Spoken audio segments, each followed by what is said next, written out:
Hi friends, ಎಲ್ಲ ಹೇಗಿದ್ದೀರಾ? ಶ್ವೇತಾ ಅವಿನಾಶ್ ಚಾನಲ್ಗೆ ಸ್ವಾಗತ. ಇವತ್ತು ಸೂಪರಾಗಿರೋ ರೆಸಿಪಿ ತೊಗೊಂಬಂದಿನಿ. ತುಂಬ ಟೇಸ್ಟಿಯಾಗಿ ತುಂಬಾ ಚೆನ್ನಾಗಿರುತ್ತೆ.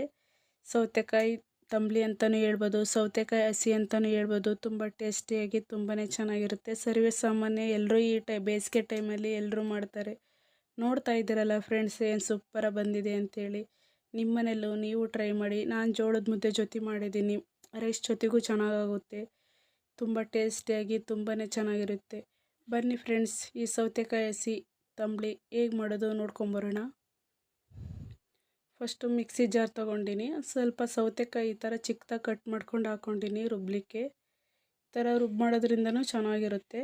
2 ಸ್ಪೂನ್ ಶೇಂಗಾ ಹುರಿದಿಟ್ಕೊಂಡಿನಿ. 2 ಸ್ಪೂನ್ ಕಡಲೆ, 1 ಸ್ಪೂನ್ ಜೀರಿಗೆ. ಒಂದು ಅರ್ಧ ಈರುಳ್ಳಿ ಹಾಕ್ತಾಯಿದ್ದೀನಿ. ನಾನು ಬೆಳ್ಳುಳ್ಳಿ ಹಾಕ್ತಾಯಿಲ್ಲ, ಅದೇ ಸ್ಮೆಲ್ ಆಗುತ್ತೆ ಅಂತೇಳಿ ಹಾಕ್ತಾಯಿಲ್ಲ. ನೀವು ಬೇಕಿದ್ರೆ ಹಾಕ್ಕೊಳ್ಳಿ. ಖಾರಕ್ಕೆ ಅನುಗುಣವಾಗಿ 3 ಹಸಿಮೆಣಸು ಹಾಕಿದ್ದೀನಿ. ಸ್ವಲ್ಪ ಕೊತ್ತಂಬರಿ ಸೊಪ್ಪು,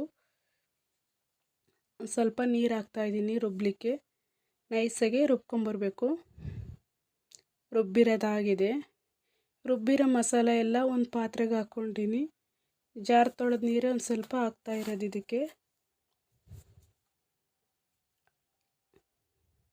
ಅರ್ಧ ಲೀಟ್ರು ನಂದಿನಿ ಮೊಸರಿದು. ಹುಳಿ ಇರೋದಿಲ್ಲ, ಚೆನ್ನಾಗಿರುತ್ತೆ ಈ ಥರ ಮೊಸರಾದರೆ. ಮನೆ ಮೊಸರಾದರೂ ಇನ್ನೂ ಟೇಸ್ಟ್ ಇರುತ್ತೆ. ಇದು ಅಂಗಡಿ ಮೊಸರು, ಡೈರಿ ಮೊಸರು ಹಾಕ್ತಾ ಇರೋದು ಈಗ.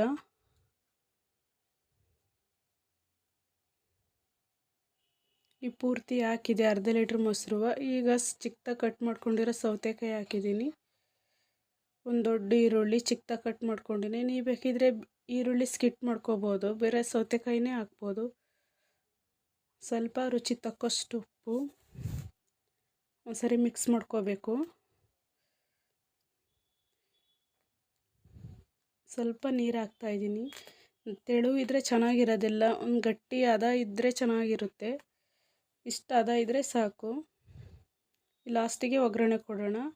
ಈಗ ಎಣ್ಣೆ ಹಾಕ್ಕೊಂಡಿನಿ. ನೀವು ಬೇಕಿದ್ರೆ ತುಪ್ಪ ಹಾಕ್ಕೋಬೋದು. ನಾನು ಅಡುಗೆ ಎಣ್ಣೆನೇ ಯೂಸ್ ಮಾಡ್ತಾಯಿದ್ದೀನಿ. ಸಾಸಿವೆ, ಜೀರಿಗೆ, ಕರಿಬೇವು, ಒಂದು 5 ಎಸಳು ಬೆಳ್ಳುಳ್ಳಿ ಹಾಕ್ತಾಯಿದ್ದೀನಿ. ಬೆಳ್ಳುಳ್ಳಿ ಒಂದು ಸ್ವಲ್ಪ ಗೋಲ್ಡನ್ ಬ್ರೌನ್ ಕಲರ್ ಬರೋವರೆಗೂ ಫ್ರೈ ಮಾಡ್ಕೋಬೇಕು.